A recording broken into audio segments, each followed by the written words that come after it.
Всем привет! А сегодня я буду пополнять свою коллекцию очень маленьких танков. Это очередная модель от Звезды в 100-м масштабе. И надеюсь, что с этой моделью у меня получится воссоздать практически полную коллекцию советской техники. Меня зовут Даша, вы на канале Dasha Models, и мы строим модели.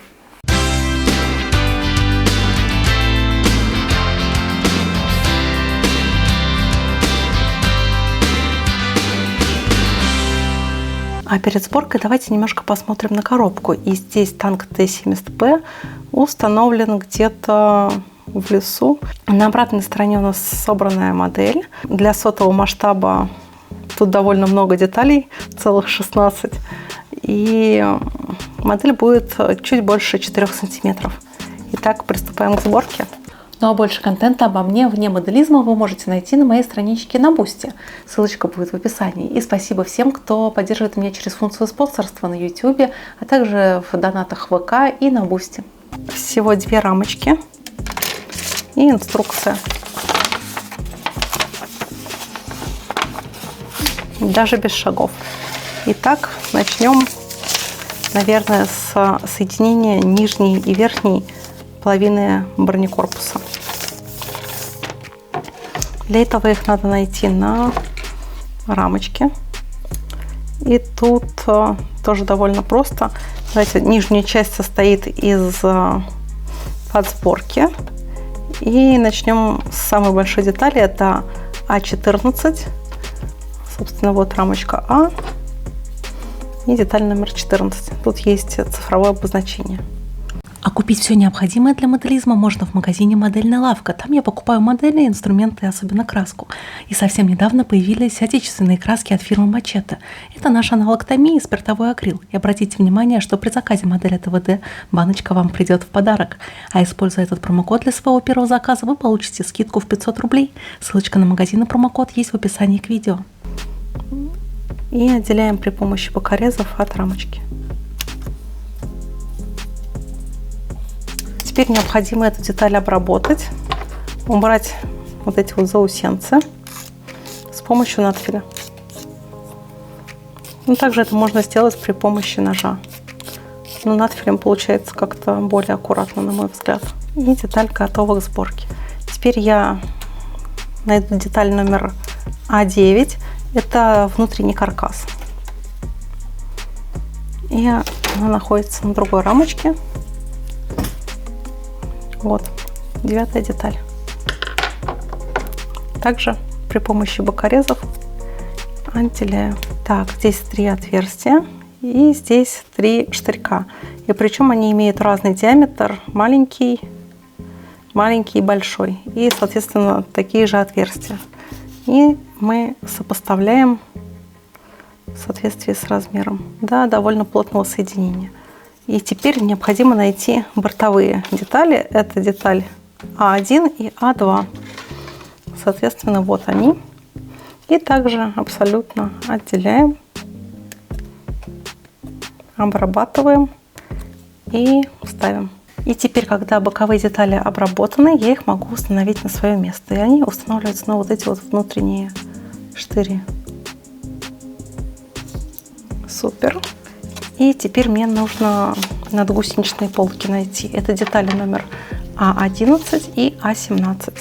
И теперь я готова их установить, эти детали. И тут есть специальные полукруглые пазы, которые нужно совместить. Так, тоже до щелчка и упора. Устанавливаем теперь эту деталь. Соответствующие вот эти вот соединительные пазы.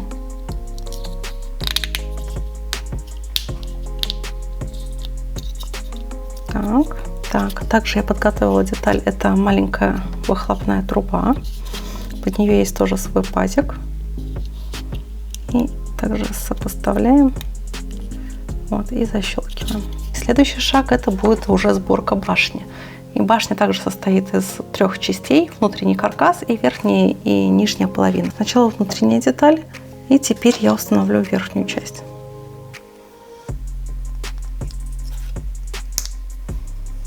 Так, все соединилось. Готово. И гусеницы.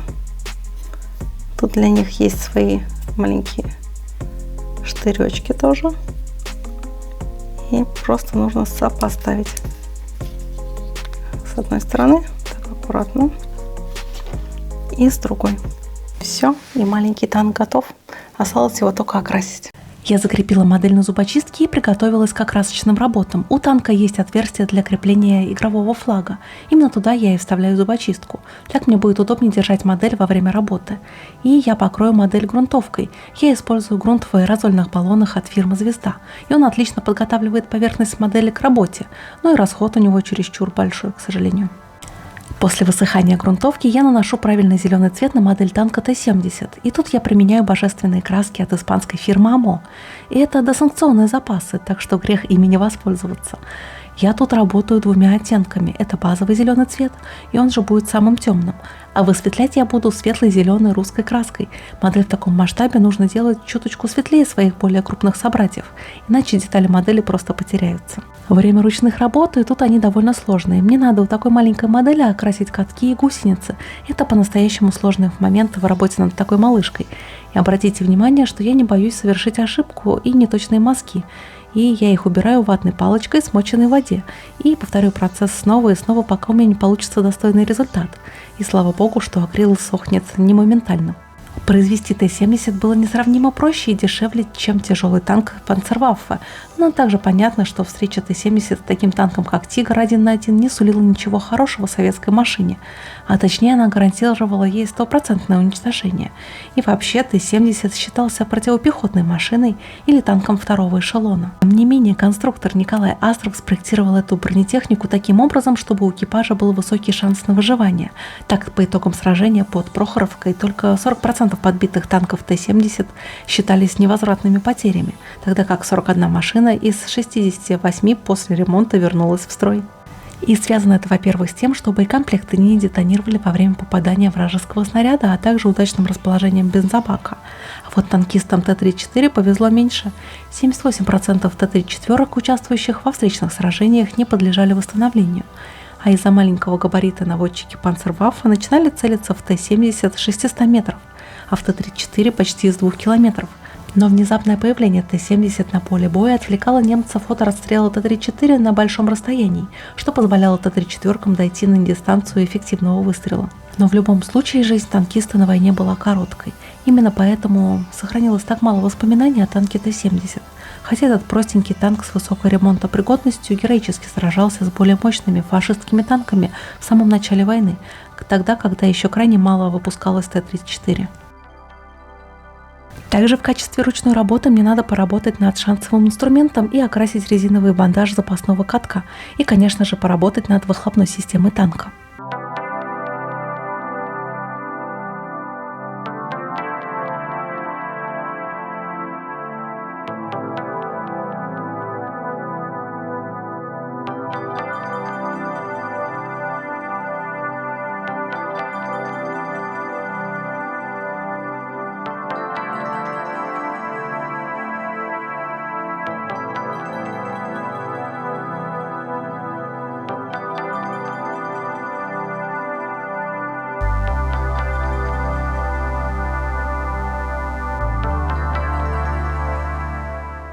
И настало время смывки. Это, пожалуй, самый главный инструмент при работе над таким малышом.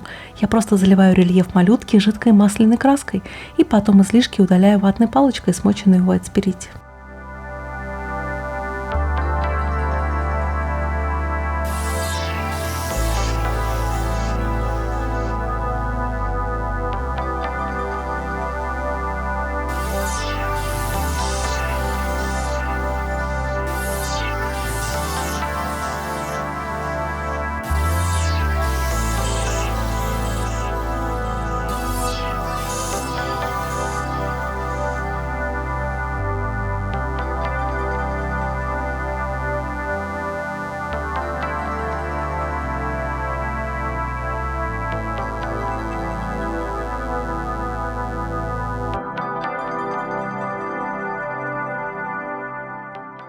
А также я поработаю маслом, и таким образом я придам танку немного бывалого вида, ведь таким образом модель будет выглядеть по-настоящему живой.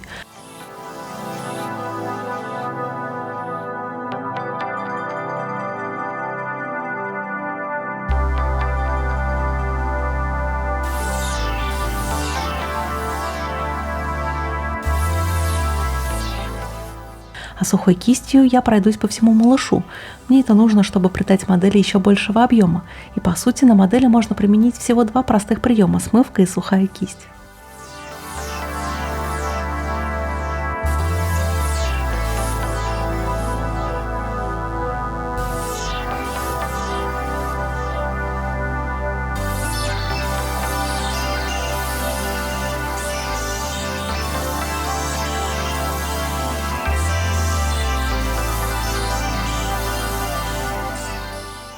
Ну и, конечно же, надо погрязнить модель. При любой возможности я обязательно грязню модель, иначе никак. Это же танк, и он не боится грязи.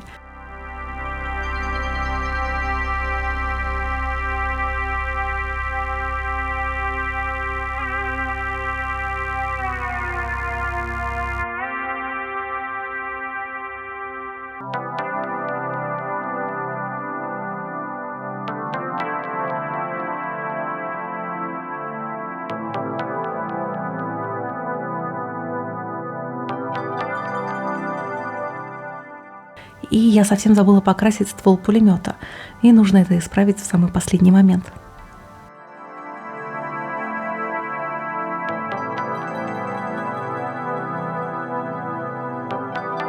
И вот такой малыш у меня получился. Это настоящий маленький танк на ладошке.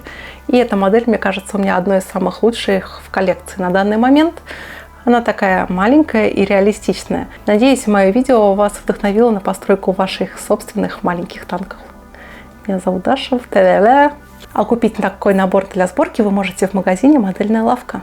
А в закрепленном комментарии будет промокод на скидку.